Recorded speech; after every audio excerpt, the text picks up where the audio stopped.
Jake, your resident content cowboy here, yeehaw, and my question to you is Japan's #1 team secret ship the best team in the world? Let's find out.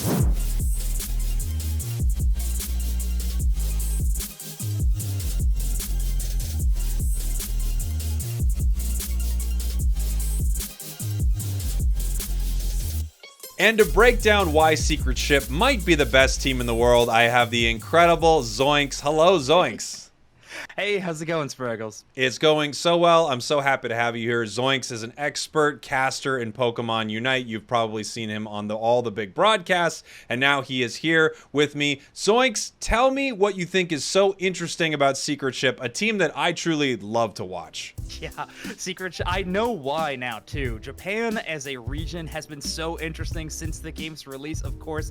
I feel like Secret Ship definitely fills those shoes so well. They're such a fun team to watch. Every time that I look into Secret Ship's skill set, I find out what they're trying to do really, really well. To me, it seems like they counter their own region's meta again and again. Throughout a tournament bracket, they may not be on the same Pokemon composition the entire way through, but they're making swaps to try to defeat their enemies every single time. I think that's so important to have a team that can react to different play styles, different comps, because at Worlds, it's going to require not just you playing whatever your team has as their best comp. You're going to have to be able to figure out how to beat different strategies from all over. So that makes a lot of sense. They also play a lot of weird Pokemon, I will say. Yeah, in the game that we're about to spectate, you are definitely going to see multiple winged Pokemon. A rarity, it seems, these days, but that is not the case for Secret Ship.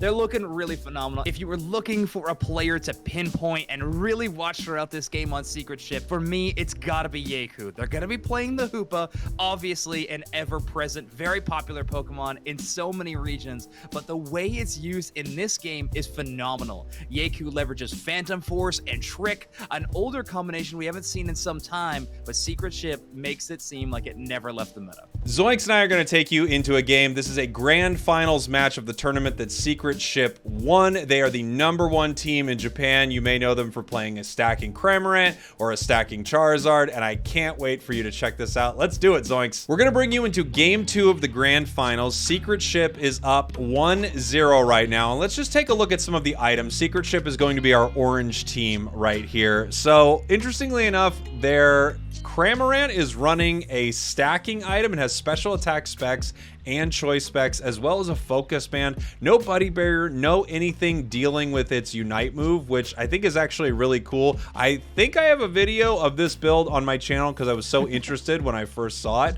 What else do you see here that's pretty interesting, Zoinks? I think maybe the double experience share might be what really pinpoints to me. Both the Snorlax and, of course, the Hoopa are running it. But if you look at the rest of the cast on their team, we're having 3 birds. And honestly, getting those damage numbers up and level numbers up, of course, as quickly as possible is going to be the name of the game for Secret Ship. So you are going to want to have 2 experience shares throughout your team. Now this is interesting. I'm seeing a Shell Bell on Hoopa. I hadn't even noticed that at first because I literally never see that item played competitively. They're running a Shell Bell. So far, I mean, there's 30 seconds left in the selection screen. I don't know if it goes away, but if it sticks around, then Yeku, yeah. I mean, you're doing quite a bit of special attack damage, especially in Unbound form when you unlock Hyperspace Fury and Psybeam. So maybe you're hoping for those really big bursts of damage is going to give you a decent amount of lifesteal. Wow. All right, it's locked in. I just wanted to make sure, as you were saying that, that it stayed locked in, and it stays locked in. All right, let's take a look at this match right here. Some really interesting choices, and definitely not what you see in a lot of the Western meta, I will say. And I think that's going to be so fascinating when it all collides at Worlds. One interesting note about the other side they're playing against too, on T2, the purple side, this is what is predominantly the Japanese meta game. We're looking at the 3 all-arounders and 2 supports. And that usually will include a Hoopa, but in this case, they are running the Eldegoss. But this is pretty much the standard. So this is what Secret Ship has drawn up to defeat the most popular composition in the game right now. Okay, here we go, Zoinks, heading into this game right here. We're taking a look at T2, our purple team, Secret Ship, the one we're focusing on again for this video. Maybe the best team in the world. They are Japan's #1 team. That's Snorlax running up into the top path right now with the experience share. So obviously, and this makes sense, they do split up the two Pokemon using experience share. Yes, however, no one in the path with Snorlax at the start of the game because this Fletchinder is actually going into the enemy's central area right at the start of the game. So, in the earliest days of Unite, I think Talonflame was actually the first Pokemon we saw doing these central area invade style of strategies. You know what's really cool? They knew that they were going to send the Serena top before getting both buffs, so they just walked in and took it. They were well aware that that's exactly how they were going to play it, so they just walked in and snatched it. I kind of love that. And of course, a jungle Cramorant. I mean, what's not to love about this right here? Pui is actually a phenomenal Cramorant too. I know that this bird gets a ton of love on your channel, of course. Secret Chip's obviously been watching every video you posted because they were playing it to a phenomenal level. Already level 5, taking both of their buffs. Look at that here. Got a little bit there with the Air Slash, and Snorlax, I guess it was ported down right there. I wasn't even paying attention to that, but they sent that down into this bottom path right here. Decidueye cleaning up some of those back Apoms right now. And it's interesting because every time I watch Japan, this is what I think. And I don't know if this is true, but this is just what goes through my head. I always think Japan is playing to win the game, but not even close to the same way we think about winning the game maybe here in North America. Like, they're thinking about winning the game in a totally different respect. They don't care as much about whether a fight went well. It's just it's so different. It's so different. I feel like they have a different perspective on the win condition of Pokemon Unite. I couldn't agree with you more. Even if we see at the end of a game a team has multiple Dreadnoughts, usually in another metagame we would be seeing that team with a huge experience lead. Oftentimes in Japan we see them almost at even no matter what because of how often they're entering into the enemy central area. And I just wanted to shut that out too. The Snorlax, there's no portal build on Secret Ship's Hoopa right now. So other than Phantom Force, of course. So Snorlax just went through that central, around that Zapdos bit. I think that Japan kind of thinks of that as 3 paths, not just 2 paths in one central area. I mean, look at that right here, by the way. Just the ankle breaking on this Cramorant. I swear I've seen videos of this Cramorant. This is why Cramorant gets nerfed, is players like this. They're just so freaking good on it. I can't believe we're seeing Talon, by the way, in a grand finals. You didn't see that anywhere in the world, I don't think. Obviously, we're going to go through all the big teams out there. I can't wait to see a lot of these matches, but I don't think I heard of any other region running a Talon anymore. Yeah, I don't think so either. And look at Secret Ship's levels compared to the other side. I mean, they're just hitting level 5 on Aegislash right now. They are accelerating. Double experience share coming in clutch.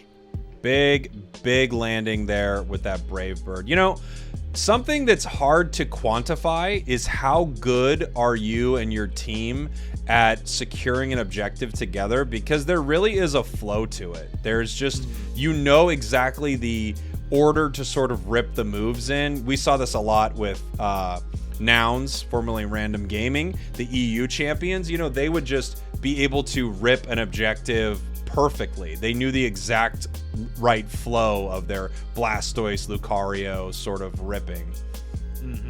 Yeah, using your moves on their cooldowns as well, knowing the cooldowns of your teammates' moves and everything like that to make sure no second is wasted. You're going to see the top teams from around the world doing that constantly.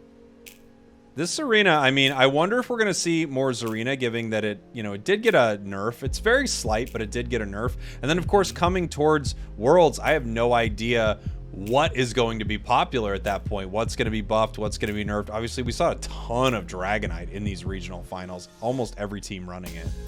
Yeah, Snorlax collapse definitely works in their favor right there. You see Secret Ship's utilization already of this Trick Phantom Force. That little arrow there being placed between the Talonflame and the Hoopa means that they can leap back whenever those arrows are available to them.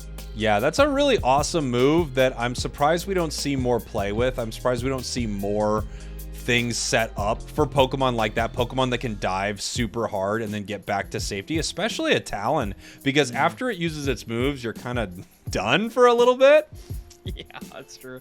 Spragels, look at this. We were just at 5 minutes left in the game. We're 15 seconds away from a Dreadnought. Like, at other metagames, you are positioning. Everybody needs to be surrounding this objective. And all the action is in the central area around Zapdos pit. Like, even these contestable core fishes are being fought over. Like, every last bit of experience is being hounded down by either side. Yeah, that's something I've really noticed, especially in Japan, is they wipe the plate clean. They are always farming for experience. Although, I have noticed that they are fighting a little bit more over objectives, but it's a ton of time is spent just clearing the map in every big moment. Notably here for T2, not having a Hoopa is going to be pretty detrimental at that area, but instead the Serena tries to launch themselves in.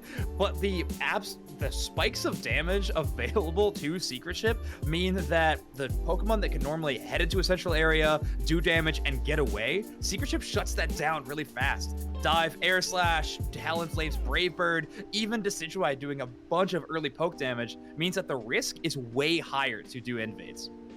And look at this here. So we have 4 of them swarming around this Rotom. I like this play here from T2. I think they recognize that they don't really want that fight around Rotom. They need to score some points right now. They need to get a little closer. 200 to 198. I also notice how in many other regions, the score is quite different than it is in NA and EU. NA and EU usually is a lot closer in score and a lot lower scoring games usually. Yeah. So many Unite moves tossed there into there, but the Rotom does go into the goal zone. That means that all the way broken there. That is a pretty phenomenal play from Secret Ship, giving them a commanding lead, where before they were keeping it close, T2 had that split push to really bring themselves back up and score, and Secret Ship, which is a huge big brain play there. Well, I think they're using that Snorlax really well, right? They just walked it down with the whole team and literally block pushed everyone off point. So you really couldn't stop that Rotom from going in.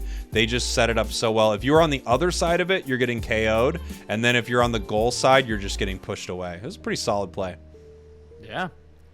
Of course, the plate does get wiped clean. These Pokemon, the experience just gets completely removed. Secret Ship opting into this instead of fighting over that third and final Dreadnought. They know that their own goal zone is broken, so if they were to rush down there, they would be way later than T2 is. Also, Final Dread is not very useful. It's often, I find it's one of the worst objectives in the game. Maybe the worst objective in the game, I guess. I mean, maybe first Rotom. Either way, yeah. The point is it's not that useful. I don't think so.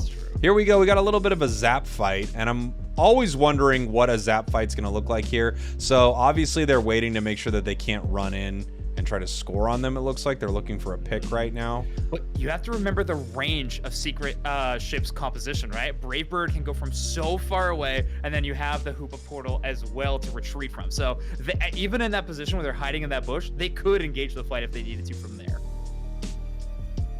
Everyone moving in here. We've got the Hoopa portal back behind them, so they can kind of dive in, fight, and then port back if they need to even. Here they go, moving in here, being pushed out by the block. We've got a Unite move from Cram, just kind of set up in this area where they want to fight, basically.